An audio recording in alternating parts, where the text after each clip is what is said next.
Hello. Today we are going to be studying a little bit about regular and irregular verbs. En esta ocasión vamos a estudiar un poco acerca de los verbos regulares e irregulares. ¿Cuál es la diferencia entre estos dos grandes tipos de verbos?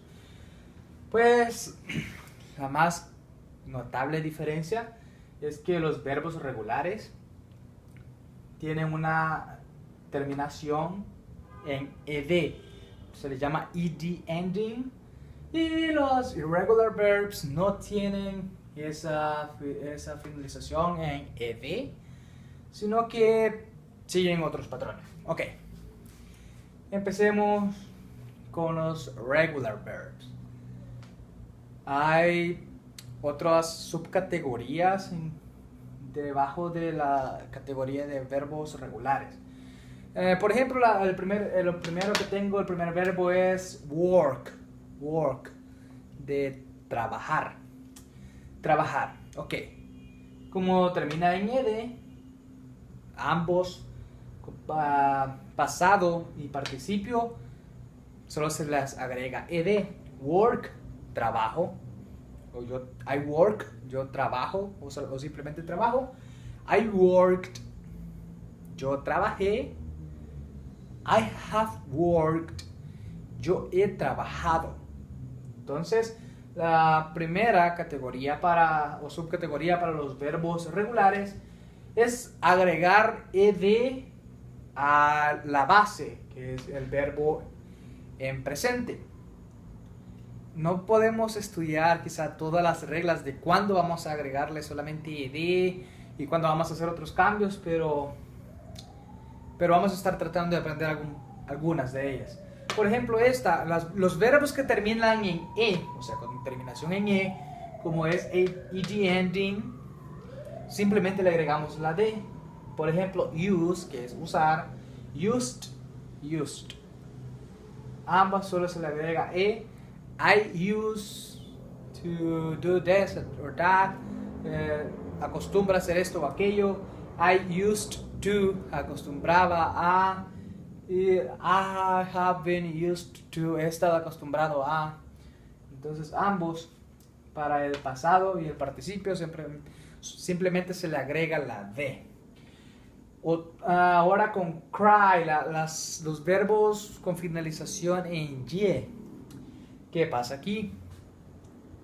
Cry, la y, creo que ya la habíamos mencionado en un video pasado,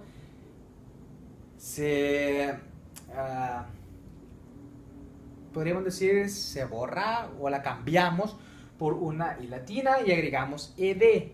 Cried para el pasado y el participio. I cry, yo lloro. I cried, yo lloré. I have cried, he llorado.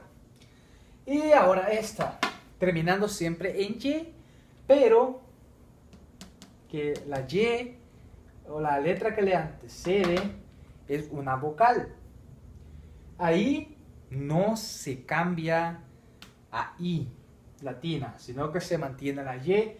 I pay, yo pago. I paid, yo pagué. I have paid for that, he pagado eso. Y luego stop. Hay otros verbos que se duplica la última letra. Por ejemplo, stop, detenerse. Stopped,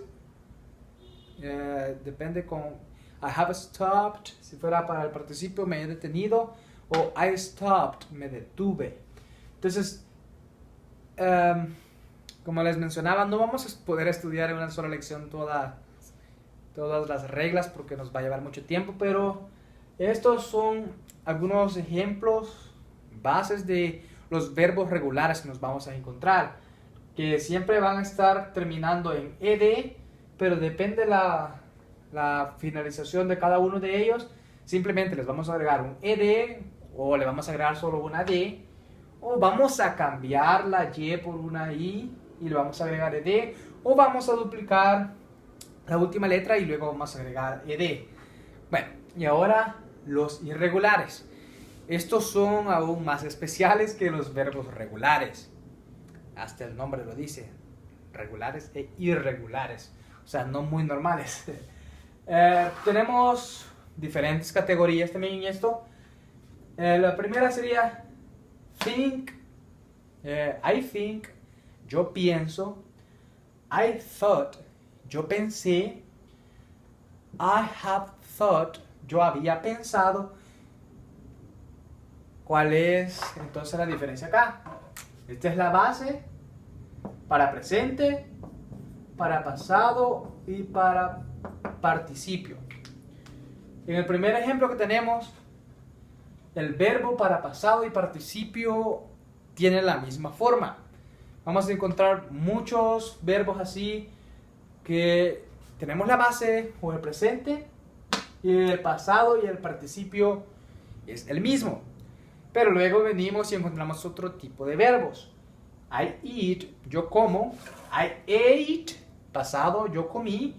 Y I have eaten, he comido. Entonces, aquí tenemos la base, el pasado es diferente a la base, pero también es diferente al participio. Vamos a encontrar otros verbos que las tres formas, tanto para presente, para pasado y para participio, van a ser diferentes, tanto en escritura como en pronunciación.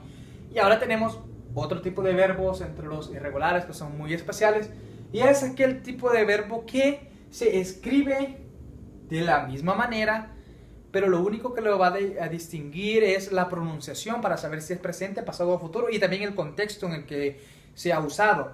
Por ejemplo, I read, yo leo. Para entrar en contexto este que se ha pasado, se pronuncia red, como color rojo casi. Podríamos decir, 2 weeks ago, I read a book. Hace 2 semanas, estábamos diciendo 2 weeks ago, hace 2 semanas, I read a book. Leí un libro. No podríamos decir I read a book, porque hace 2 semanas leo un libro. No, doesn't make sense, it doesn't make sense. No tiene sentido. Entonces, I read a book. I have read that before. Lo he leído antes. I have read. Entonces, lo único que cambia sería la pronunciación.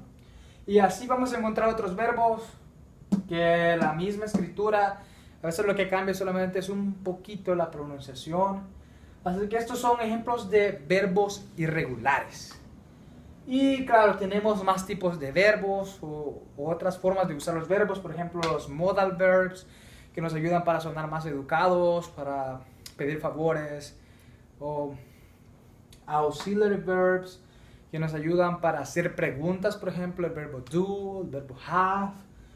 Y los phrasal verbs, que son aquellos verbos que están juntos con preposiciones o adverbios que los modifican. Por ejemplo, con el verbo to get, de obtener, si decimos get, es obtener. Get off, bajarse, sería como get off del bus, bajarse del bus. Y get out es salirse. Get in, entrar. Esos son los phrasal verbs. Bueno, el idioma inglés, tanto como los demás idiomas, como nuestro idioma, el español, son muy complejos y necesitan dedicarles mucho tiempo. Si en verdad queremos aprender, si queremos llegar a ser fluidos hablando el idioma, necesitamos mucha práctica. Hay que recordar ese famoso dicho que la práctica hace al maestro. Así que espero que podamos ir estudiando un poco los regular and irregular verbs y vayamos aprendiéndolos poco a poco. Nos vemos en un próximo video.